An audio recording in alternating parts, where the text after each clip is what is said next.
Good morning, students. I welcome you all for the online class of economics. Today we will be going to learn the further topic of PPC. Okay, we will be learning in this topic what do you mean by actual and potential level of output. As PPC already I introduced you in the last video as well as in the last live class. Let us have the PPC once again. When can PPC be a straight line? When marginal opportunity cost or marginal rate of transformation is constant, then we can say PPC be a straight line. But never it happens, because never we can produce two goods together at the same quantity with the given resources and the technology, because technology remains constant for both the goods, same as the resources. So in that sense, never the marginal rate of transformation will be constant. Constant marginal rate of transformation implies that the ratio between the loss of output in unit use 2 and the gain of output in unit 1 remains constant. Whenever some resources are shifted from use 2 to use 1, it can happen only when resources are not use specific but are equally efficient across their different uses. It seldom happens in the real life situation. Actually, student, what if you not learned and not understood PPC? PPC is a technique. Like for example, we are a producer. We have to produce two types of goods. Resources, why it will be constant? See here, our investment is fixed. We cannot increase the investment with production of two and more goods. It will be stable because our income is stable. Okay. So with that investment, whatever resources we will purchase, that same resource we have to utilize for the production of X and Y product. X and Y in economics we can take any variable for assumption. So here we are taking two variables X and Y. Maybe the product X can be apple and this product Y can be an oranges. So what I am saying there, if we are growing these two products, definitely apple require more resources as compared to oranges. It is the fact. So you cannot change it. So what will happen if with the given resources you can produce apple, you cannot produce the oranges. Same way, if partially you are using the resources for apple, then partially you can use for the oranges. But the thing here, again I want to point out here something, that outcome will not come same. Oranges can be grown in vast quantity, but apples require proper care and proper resources allocation, then only it can be grown more.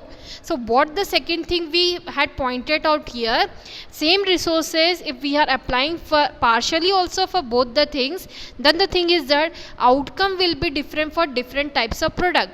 Because some product require, like cotton, when we are growing cotton and jute, it require black soil, fertile for them. If the same cotton and jute we are trying to grow in red soil or in other types of soil, we will get the production, or either some of the cases we will get less production as compared to the same cotton. If we are producing in the black soil, there the production capacity will be much more higher. Why? Because the fertility for growing of cotton is more easier there, and there the production will be more. So what we have learned, some even we are having the resources, but some of the goods require its specialization in resources, then only it can be grown. Same way here two example is taken, wheat and rice. Okay, so here like for example, Chhattisgarh is known as the rice ball of India, because here rice is grown more. Here the fertility for growing rice is more as compared to wheat. Wheat also can be grown, but here the production is very less. Okay, so because this wheat production will be fertile in Punjab and other area where the soil gives the fertility to grow more production of wheat. So the thing is that these are the few assumptions which can help us to know why one crop can be grown more with the same resource and one crop can be grown less. Now the second thing which we are learning in PPC, that is that if we want to increase the production of one good more and the production of second goods to be less, Then only we can think about opportunity cost. Means when we will sacrifice the cost of production of one good, then only we can increase or gain the cost of production in another goods. Okay, so that is the second assumption about the PPC. Both the goods cannot get equal importance or equal opportunity. We have to sacrifice the cost from one good, then only we can gain the production in another goods. So these were the points which we have learned in the last classes. These were the various assumptions. Now comes actual and potential level of output. It is with reference to PPC, student, that we can draw the distinction between actual and potential level of output. What do you mean by actual? Actual means what we are performing, that is our actual. Whereas potential means capability of one to do something. See here, though the capability is something, but if we are not using that we are not putting our effort to do the hard work, definitely our capability will be zero. So actual, what is saying that what we did, it is actual. So actual and potential level of output, let us see from the PPC point of view. It is with reference to PPC that we can draw the distinction between actual and potential level of output in the economy. How could so? Production possibility frontier indicate the potential level of output. It is the maximum level of output that we can achieve through efficient and fuller utilization of resources. Is the point clear? What is the potential level of output? It is the maximum level of output that we can achieve through efficient and fuller utilization of resources. As I said, potentiality shows the capability one can put to do some work, but this potentiality will be zero if the person can do but is not doing. Like you people, you are having a potentiality of doing 100% the work, but if you are lazy, if you are not putting your effort towards the work, it can be 0, it can be 40. Actual level of output, whereas on the other hand means the refers level of output which we are actually able to achieve. What we are able to achieve, actual level of output, can be at its best be equal to the potential level of output. Often actual output less than the potential output owing to underutilization or inefficient utilization of resources. Is the point clear to people? That actual output less than the potential output, what it will result? It will result underutilization. अगर हमारा actual output potential output से कम आता है, we thought that actual according to our capacity we can do 60 to 70 units of work, but actually we had did 40 to 50 between work. Why it is so? Because maybe we had not put our efforts, we had not worked according to our capacity. Because of that, our output will be less. So actual output less than potential output, what it will result? It will result that we had not utilized our resources properly, or it results in inefficient utilization of resources. Okay. Accordingly, the producer often operate at a point inside the PPC rather than on the PPC. Underutilization or inefficient utilization of resources is a serious problem that less developed economics like India is facing, because here the people work only up to that how much is given to them, but they don't want to put efforts more than their capability. Because of that, here this India is still developing country. Like now we can see there, here it is the attainable and unattainable, or the potential or the actual output. You can see there any point on AD, the graph is before you. One side y axis where it is rice, one side x axis where it is wheat. You can see the potentiality here.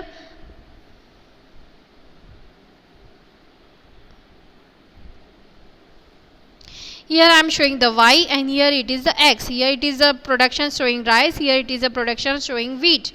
Now what we will be seeing there,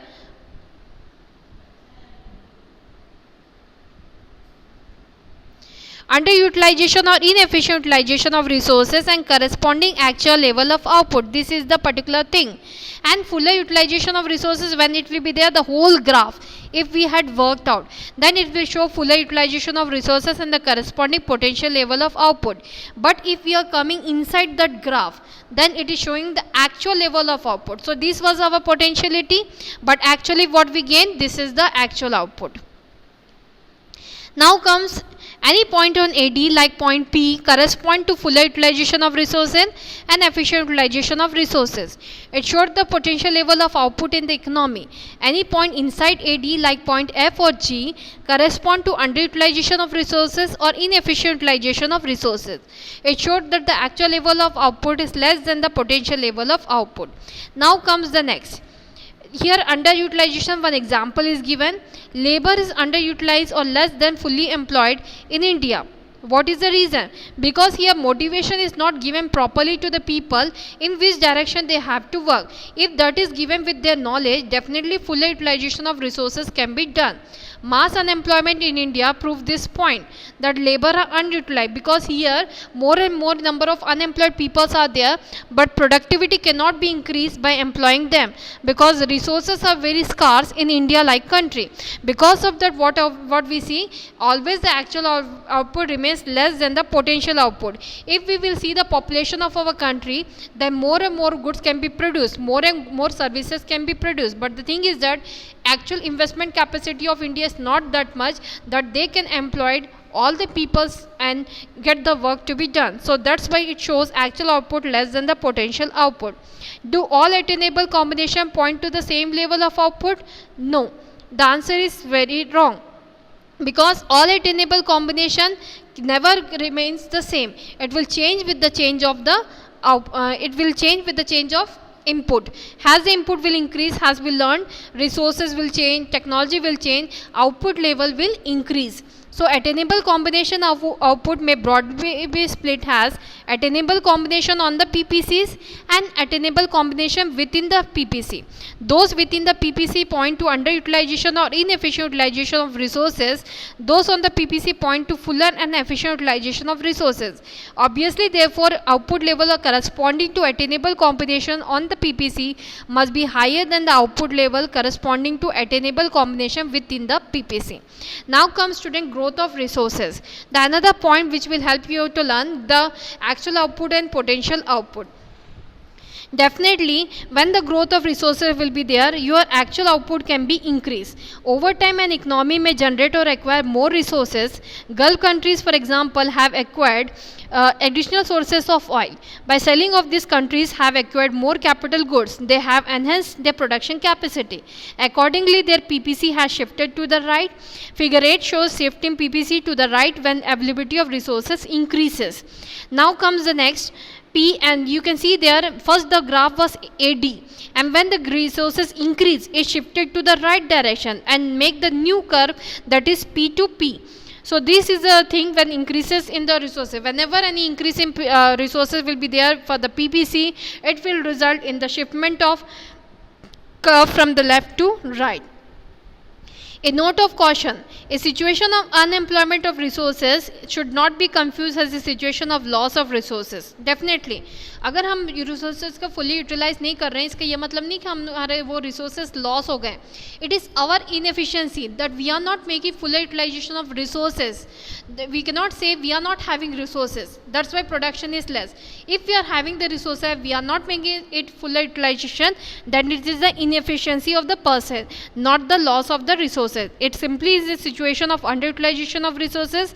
Thus, when an unemployment occurs owing to one reason or the other, it should not be reflected by a shift in PPC to the left, should only be reflected as a situation of underutilization of resources as indicated by a point somewhere inside the existing PPC. Now come concept of opportunity cost, student. What do you mean by opportunity cost? In your life, what is the opportunity? If you want to fulfill any one goal, you have to sacrifice other things from your life. Definitely, if you want to study well, other things what you are having, there are so many goals, but every goal cannot be achieved at the same time. If you want to focus on the main goal, definitely the other some small goals you have to, for the time period you have to sacrifice, and that itself is known as opportunity. So here concept of opportunity cost says that we know resources can be put to different uses. This use may be taken different opportunities. While when one opportunity is availed, the other opportunity in the other have to be sacrificed. Opportunity cost is the cost of availing one opportunity in terms of the loss of another opportunity. As I said, if you want to achieve the good in learning, definitely you have to sacrifice the sports and other curricular activities in which you are. If you want to increase the capacity and want to get an opportunity in sports field, your studies will be less, and there you will be losing the opportunity in studies.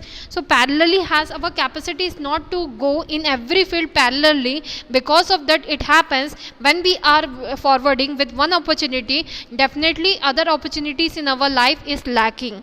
So that only has been explained, concept of opportunity cost. So, and moreover, for PPC, what is opportunity cost? Like for example, with the same resources and technology, if we want to increase the production capacity of wheat, definitely we have to make less the production of rice. If two goods are we have to produce, like for example wheat and rice, if we want to increase the opportunity cost of wheat, definitely we have to sacrifice the opportunity cost in rice.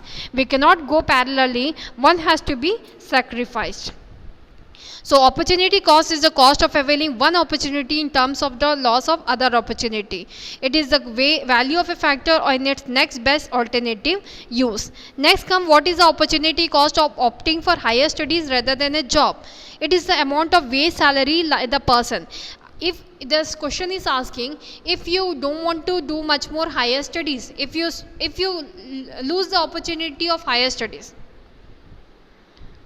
sorry, the question is this, that if you want to get much more higher studies rather than doing a job, what you will be losing? You will be losing the job and salary, because if you had taken an opportunity of getting a job instead of doing much more higher studies, definitely you will be getting the salary as a chance. But if you are losing the job and want to do much more higher studies for the future period of time, definitely you are losing the amount of wage or salary that you can achieve if you are taking the opportunity as job. It needs to be noted that a factor may have more than two uses. In any such situation, opportunity cost is to be taken as the value of the factor in its next best manner. Take the following illustration to understand this point further. Possible units of land along with the package of other inputs. Unit use 1, production of wheat. Use 2, production of rice. Use 3, maize and then sugar cane. Market value of production, for example, for wheat production is 5,000, that it can be rice production 4,000, the maize production 3,500, and if you want to grow production sugar cane, it can be 6,000. You have to you must be known in which you want to increase, in which you want to decrease. Obviously, resources will be employed in use number 4, where the value of output maximum. If for example, if you are getting this, the outcome 5,000 if you are doing production of wheat, rice production if you are doing with the same resources, you are getting 4,000. In this, by observing, what you come to know, which production you want to do.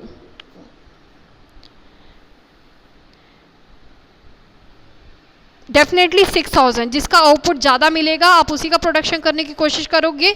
सो वो है sugar cane, जिसमें आपको कितना output मिलेगा? 6,000. Opportunity cost of employing resources in use number 4 will be much beneficial, and because of that we will, whatever resources we are having, we will allocate the resources in such a way sugar cane production will get maximum resources, wheat, rice and maize. Then we will use the opportunity cost for wheat, and then we will use for rice, and the lastly whatever resources will be left out we can use for maize. Why we are doing so? Because we have to make an opportunity cost, we have to sacrifice the cost of wheat, rice and maize if we want to increase the production of sugar cane. So that is the point showing opportunity cost. I think opportunity cost is clear to people. Like for example, when we are knowing you are having this year 5 subjects.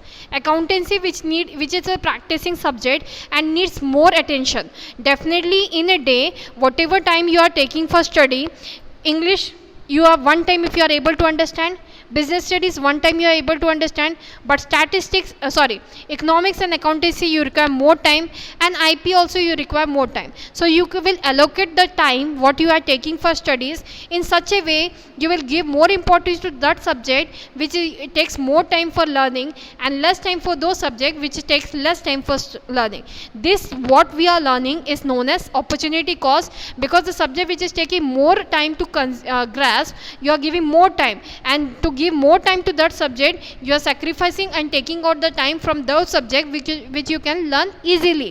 So that makes the sense opportunity cost. Diagrammatic illustration of opportunity cost will be the same diagram what we have learned the PPC. So nothing is to be explained there. Marginal opportunity cost. Marginal means the sacrificing cost, sacrificing rate at which you sacrifice one unit to gain the one more unit of another product. So that is known as marginal opportunity cost. Once again I am repeating, this cost refers to additional opportunity cost when a unit more of goods X is produced by withdrawing some resources from the production of goods Y. It is known as marginal opportunity cost. It is measured in terms of the loss of output of goods Y for a unit more of goods X. Algebraically, marginal opportunity cost is expressed as change in Y upon change in X. You can see here, change in Y shows that we have gained 1 unit of Y, and for that we have reduced the lost the 1 unit of X. So loss of output of goods Y for an additional units of goods X, that is known as marginal opportunity cost. Here is a diagram which will explain more of production of X and production of Y. Estimating marginal opportunity cost and illustration. You can see here what has been explained. So for example, production of X 0, production of Y is 10,000. Why it's so? Because total resources of X you had shifted to Y. Because of that you have gained 10,000 for Y and 0 for X. Now if we want to increase 1 unit of X, if we reduce the production of 10,000 of Y product to 9,000, definitely we will get 1 unit of X. From 10,000 to 7,500, if you lose the production of Y, then you can produce 2 units of X. If you will reduce the 10,000 production of Y to 5,500, you can produce 3 units of product X. So this is the study, student, what we are learning, marginal opportunity cost. Thank you for today's class. Have a nice day.